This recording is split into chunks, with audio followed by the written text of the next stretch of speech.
make sure you're aware of all the risks that are out there. You're thinking about things, but not just, freaking out, but constantly thinking about things that can put you out of business. Hey, what's up? My name is Henry, and in this one, I am talking about this article that I found this week. Twitter CEO came out and said that everybody can work from home forever, right? That's what they say in the article. And there's a lot of other companies like Google, Facebook, and Salesforce that are already telling people they can work from home until 2021. So for me, off the bat, I'm just seeing some risk, something that could be a risk to me and my business, my real estate investing, rental business. If more companies start to do this, start to let everybody work from home indefinitely, there are going to be a lot more techies that are going to stay wherever they studied at or wherever they're from, and they're all across the country. Because I have guys that are coming through to one of my units.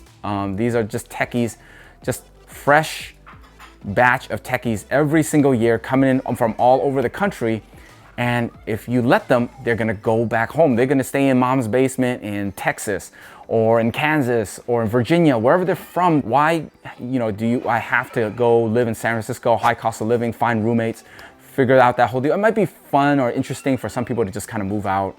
That's one thing, but if they don't have to, they might just establish themselves in other states. So I see this as a possible risk, right? This is not something like, oh, you should just up and change all your plans, just super react to. But this is always something that is good to keep your mind open and look at what potential risks are out there, right? And then see if there's any moves you need to make to prepare for that or to just mitigate that risk if it ever happened. Because you don't want to ever say, it's not going to happen, and then it hits you and it happened, and you did nothing about it. So I don't ever want to get caught out. That's just my style. I'm conservative, but I'm also I like to look ahead and like to prepare. Not anything crazy. You don't change your entire game plan just for one article you saw, right? So I see that it's possible that if you live in the big city, right? So this might not, this probably doesn't affect everybody. If you live in the big city, you get a lot of tech companies and a lot of techies that come in every single year, like for interns, or you got guys that are their first year out, right? And they got a new job at one of these tech companies, or their second year, third year. You always got this rotation of techies coming in and out of your units.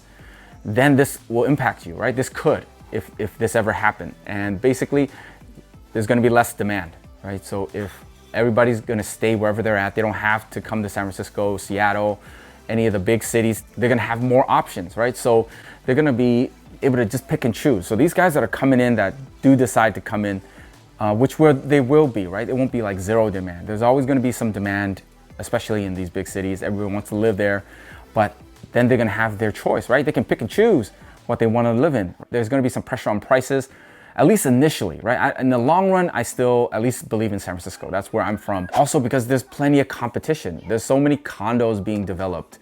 And even though San Francisco is pretty limited in space, right? Surrounded by waters on three sides, there's still been a bunch of condo development. People are just swooping up whatever lot that they can to develop condos. So there is going to be some competition from that. So if they are feeling it and they start lowering their prices, then if you just have a small residential duplex, 2 to 4 units, then you're going to feel it. You're going to feel some kind of pressure, and the prices you're going to have to adjust just to still get to pick and choose good tenants. So what am I going to do about this? What am I going to use with this kind of information?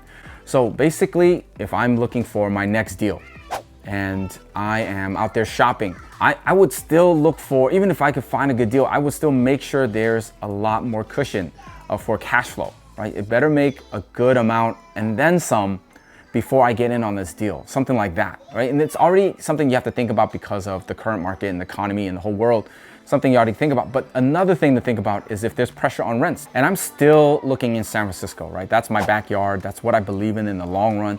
I still like it because even though the economy, and also now you're looking at if tech companies are looking at different ways of where their people are located, then I still like San Francisco because of, like I said in the beginning, is surrounded by water on 3 sides. The supply is always going to be pretty limited. There's a lot of people that always want to live in San Francisco, because I like San Francisco too, because there's a lot more industries besides tech, right? There's so many other industries. It's a big city. People want to be here. So many things are still making money. People are still going to need a place to live. So make sure you have a lot of room for error. You're buying deals that are under market, or you can definitely add value right away. Definitely don't cut it close. It better be like a really good potential deal in the long term, maybe for appreciation. It has to have something that stands out. Otherwise, skip. The other thing you gotta do is you gotta stay on top of the rental market, right? So I like to use Craigslist because at least for the city, the most people use that, right? There's plenty of other apps and sites that I've used before, but Craigslist really has the most people watching it. So make sure you keep an eye on your neighborhood or different neighborhoods and what the market is, right? Is there like a whole bunch of more listings? Are the prices coming down? You always got to keep a pulse on the market to see what is going on. So I wouldn't just react right away because I saw this, right? I'm just saying that in life and in business, you always have to be aware and keep an eye out for what potential risks come up and put you out of business. Right? You gotta think about these things. Yeah, you know, if you're lucky and nothing ever comes up in life, it's pretty smooth, then you're good. But I'm not about that, right? I'm about protecting my assets. I got family that I want to take care of, and I want to be able to take care of myself and live the life I want to live for the long term. So why leave anything to chance? That's just not my style.